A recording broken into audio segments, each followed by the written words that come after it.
Hey everybody, Bruce here, traveling with Bruce. Today's date, May the 25th, 2020. I've got an update for you today about casino gambling and social distancing rules coming up for cruises. Man, are we in for some changes. I have been keeping an eye open.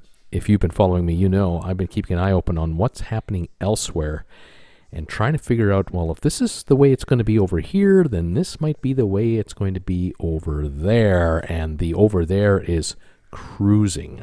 We have got some big changes coming up, and I've got some images to show you here that'll kind of help you out. Thank you for following my channel, Traveling with Bruce. Those of you who are subscribing to Traveling with Bruce, thank you so much for your vote of confidence in me. I really appreciate it.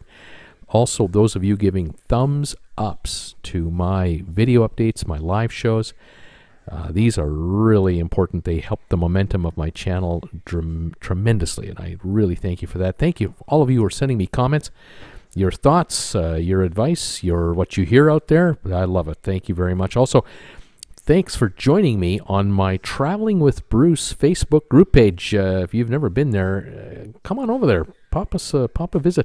We have a good time over there. 4,700 of us now are on the Facebook group page. I administer it, so come on over, find it on Facebook, ask to join, I'll let you in.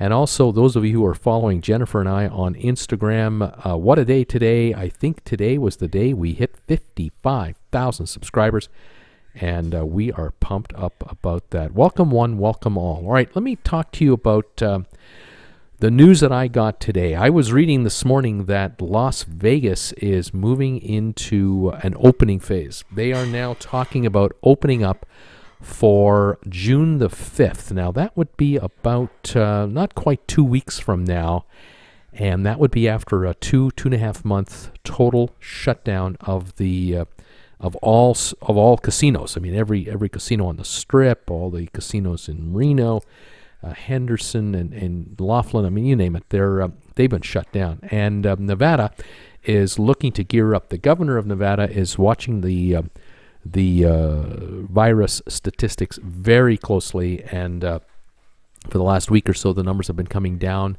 The hope is that this will be a trend that will continue, and if so, they'll pull the restrictions and allow casinos to reopen. But I gotta tell you, folks, the old Vegas, we always know, we all know, if you've ever been to Vegas, we all know Vegas is always changing. It never stays the same. It's in constant transition.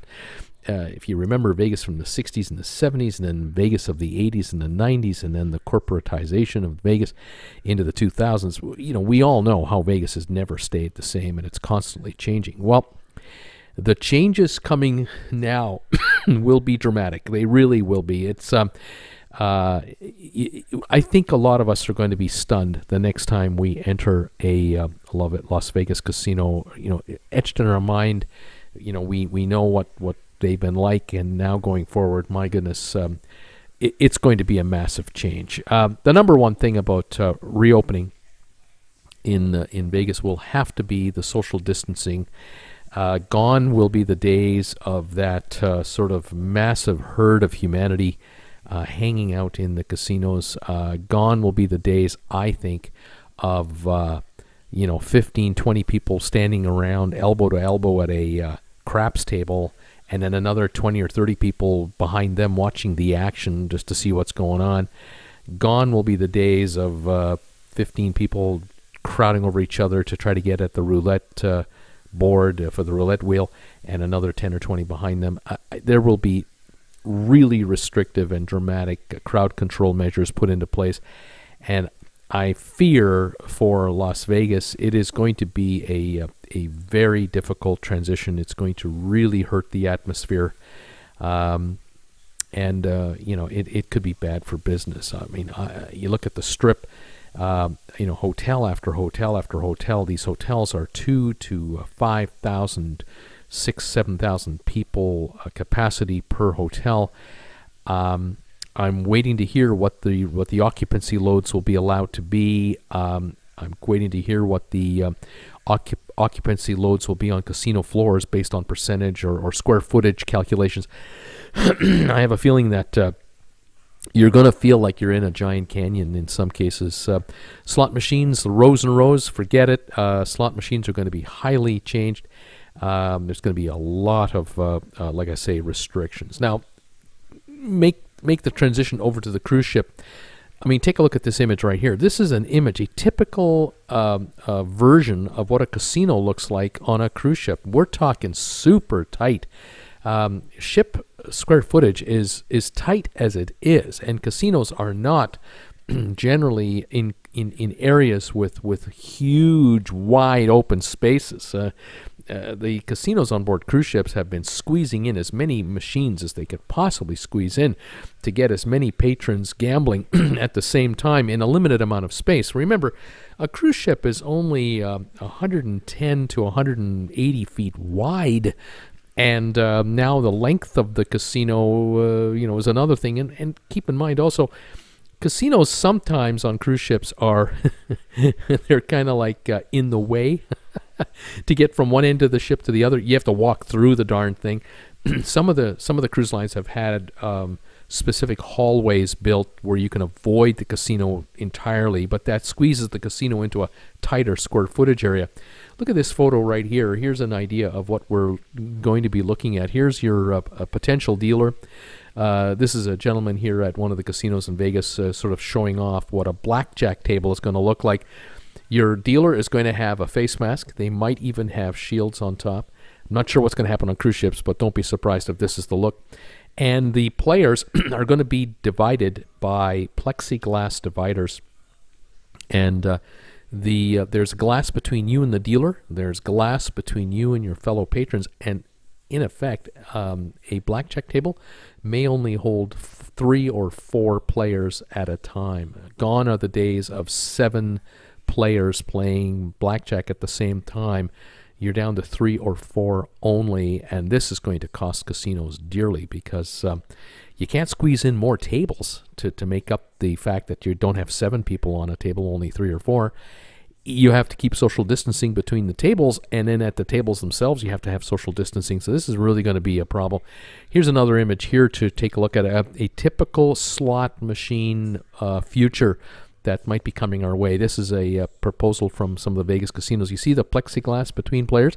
There'll be plexiglass between each player, but there might only be there might just be 2 machines per segment, or they may even tilt the machines at an angle so that the person sitting beside you is another few feet away from you, because you're, instead of being parallel to each other like this, the machines might be on a sort of a bit of a circle here, and there might be like small pods of 4 machines per pod scattered about the floor. Again, this means way fewer machines in the amount of square footage available, and on cruise ships this is going to be crucial. What will the passengers tolerate regarding social distancing norms? Will they care? Will they not? And will they even bother frequenting the casino in the first place? In Las Vegas, this is a major problem, a major concern, but they've got to do something, because right now $0 are coming in. That's the bottom line. Here's another image here of another gaming table. That is a blackjack table there. And you can see there are 4 spots for players instead of 7. And yes, each player can play 2 hands at a time if they want to.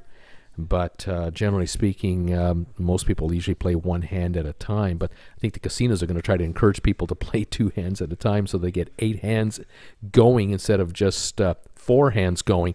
Any way the casino can bump up the volume, they'll do it. This is going to be really something. Gone are the days also on cruise ships, I think, themed cruises and music cruises, the rock and roll cruise, the nudist cruise, you name it. I mean, the days of taking over a cruise ship of, say, 2,500 people capacity and stuffing them full of 2,500 Star Trek fans or Star Wars fans or fans of any genre you can imagine. Those days are gone. I think cruise lines are going to be restricted to 30 to 35, 40% capacity. And this is going to be a real problem for organizers of rock and roll acts, where you've got 10 or 12 or 15 bands and a 5-day music festival on board a cruise ship. You just are not going to be allowed to socially pack in that many people anymore, and there's going to be restrictions as to how many people can be on the decks, how many can be in the showrooms. This could be the death knell, because rock and roll acts have been coming to these events because you got 3,000 or 2,500 folks dropping 50% more money on a cruise like this than they would normally pay on a regular cruise, and all the souvenirs and all the autograph opportunities, photo opportunities. I mean, these rock and roll acts are getting $500,000 for a day's work. $250,000. They normally make $50,000 in a week. They're making $250,000 in 3 days. I mean, it depends who you are. Obviously, Bon Jovi would take over the entire ship for his deal, and he's running and managing the entire operation, so he's making just a zillion bucks on these. Well, these days are over. You're just not going to have as packed a cruise ship as before, and this is going from themed cruises right down to the casino, right down to our restaurants, right down to just lounging by the pool and trying to get a tan and going over to a hot tub and enjoying ourselves. The future of cruising is really up in the air as to what it's going to be like. Las Vegas is about to find out, hopefully in early June, what it's all about there. And I really wonder, despite every attempt by the casinos to make every change possible, will they be able to really even break even? Can they even break even with only 30 to 40% occupancy and casino floors being highly restricted with body counts? There could well be security at every entry and exit level with people counters to limit how many folks can go through and not go through and stay and play and so on. We'll keep an eye on it. Folks, stay with me on this. We'll follow this story in Vegas, and we'll follow the story at sea, and we'll see what cruising is going to be like for us whenever it comes back for us. In the meantime, stay warm, stay safe, and stay healthy. Thank you for joining me today. We'll talk to you later, everybody. Bye for now.